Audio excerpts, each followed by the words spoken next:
palatal matriknya. Oke, lebarnya. Setelah jadi palatal matrik, kamu harus kurangi. Ini bentuk yang belum ideal, ini belum selesai nih palatal matriknya. Kamu harus kurangi. Namanya membuat facial edge. Jadi kamu kurangi tegak lurus dulu. Nanti kalau ada ujian, kamu tahu ya. Jangan bilang belum pernah diajarkan, oke? Tegak lurus dulu, kamu potong tegak lurus. Baru setelah itu, kamu membuat garis dari bagian insisal ke bagian facial. Namanya insisofacial edge ya. Jadi kamu harus memproduksi insisofacial edge. Potong dulu bagian tegak lurus. Kalau jin tegak lurus jadi begini nih, tegak lurus ke arah insisal. Saya sangat menyarankan menggunakan scalpel karena tajam dan tipis. Kalau mau pakai cutter boleh, tapi kirakan nih berapa sih kemiringan bagian facialnya yang disesuaikan dengan gigi tetangganya. Oke, potong. Jadi semuanya nanti karena udah terlanjur is okay, nggak apa-apa ya. Tapi nanti untuk lain kali kalau di ujian tidak boleh kamu tidak memotong bagian ini. Dipotong sejajar dengan bagian facial. Terbentuklah fascio-incisal edge. Kalau garis itu edge, kalau point titik. Jadi kalau kamu akan membentuk titik, fascio-incisal point. Kalau kamu akan membuat sebuah garis incisal, maka disebut dengan fascio-incisal edge. Fascio-incisal edge ini nanti bagian dari proses membentuk bagian facialnya. Jadi kamu menarik garis dari fascio-incisal edge ke bagian akhir dari preparasi. Itu pentingnya kamu menentukan titik. Ada temennya yang sedang mengurangi bagian facial, dok, karena dia step. Berarti waktu kamu tambahkan bagian facial tadi di palatal matrik, dia waktu kamu pasangkan ke gigi, dia tidak adaptasi dengan baik.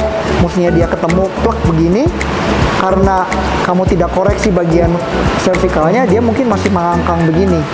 Sehingga waktu kamu melakukan kompositnya akan nempel ke bagian dinding facial yang lain yang bukan bagian dari preparasi. Oke, jadi betul-betul adaptasinya harus baik. Nah, pada preparasi bagian facial pun harus kamu buat bevel, short bevel, bukan long bevel, short bevel. Kenapa dok harus short bevel? Karena kamu butuh retensi tambahan. Tadi saya sudah analisakan ke teman-teman kalian.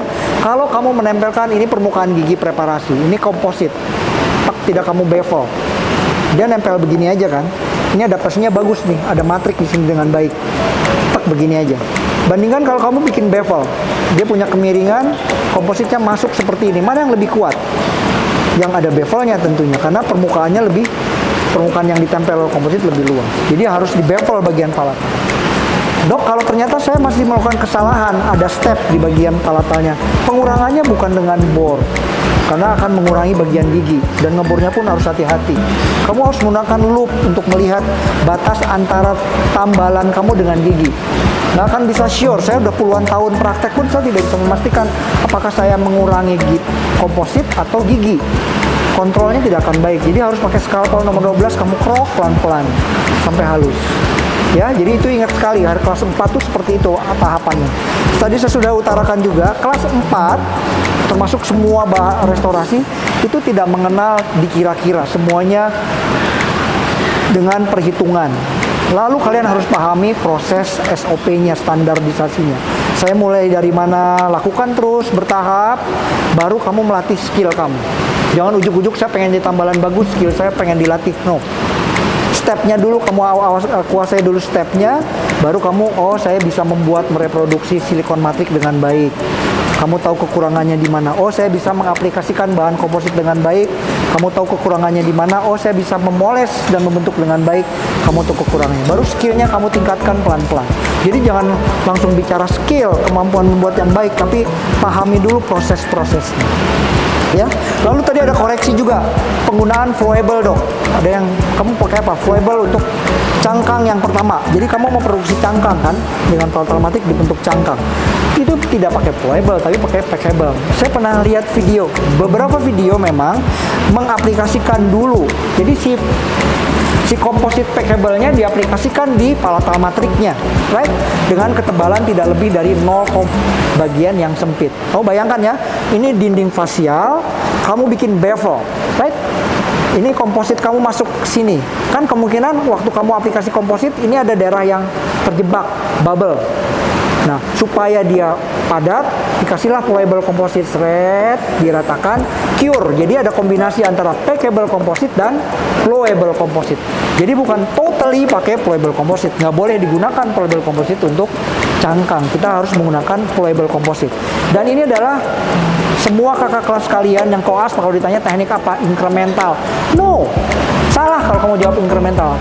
Teknik layering. Kenapa layering? Karena kita layer by layer. Kenapa disebut layering? Karena layer pertama dan kedua berbeda. Kita gunakan warna yang berbeda. Warna pertama warna transparan atau warna email, diikuti dengan warna opaque. Kalian sih hanya satu.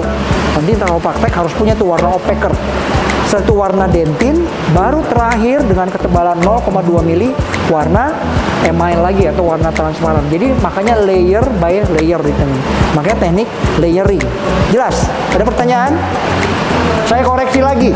Ini bukan mock-up, ini palatal matrix. Mock-up adalah contoh yang dibuat pada study model.